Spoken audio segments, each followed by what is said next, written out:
महबूब करीम जे वसफ़ल जी छा ॻाल्हि कयां छा बयान कयां। महबूब करीम जे वसफ़ल जी छा ॻाल्हि कयां छा बयान कयां।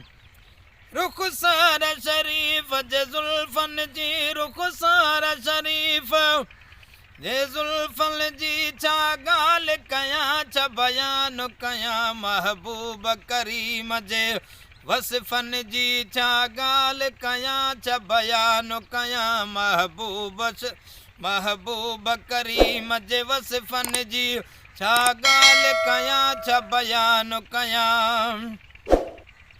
करे आङुर हेॾे होॾे पियो चंड सुहिण रसूल सां खेॾे पियो। करे आङुर हेॾे होॾे पियो चंड सुहिण रसूल सां खेॾे पियो। उन आमद वारे लम्हनि जी उन आमद वारे लम्हनि जी छा ॻाल्हि कयां छा बयान कयां। महबूब करीम जे वसफ़नि जी छा ॻाल्हि कयां छा बयान कयां। महबूब करीम जे वसफ़नि जी छा ॻाल्हि कयां छा बयान कयां। हिते मूसा खे छा जवाब मिलियो हुन मालिक सां ई जनाब मिलियो। हिते मूसा खे छा जवाब मिलियो उन मालिक सां ई जनाब मिलियो। नगदार नबी जे नेड़नि जी नगदार नबी जे नेड़नि जी छा ॻाल्हि कयां छा बयान कयां। महबूब करीम जे वसफ़नि जी छा ॻाल्हि कयां छा बयान कयां। महबूब करीम जे वसफ़नि जी छा ॻाल्हि कयां छा बयान कयां। तशरीफ़ वठी सरदार वञनि थी रस्तनि ते हुबकार वञनि।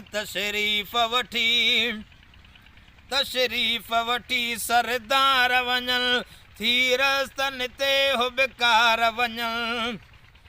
तन रस्तनि जे तन कदमनि जी तन रस्तनि जी तन कदमनि जी छा ॻाल्हि कयां छा बयान कयां। महबूब करीम जे वसफ़नि जी छा ॻाल्हि कयां छा बयान कयां।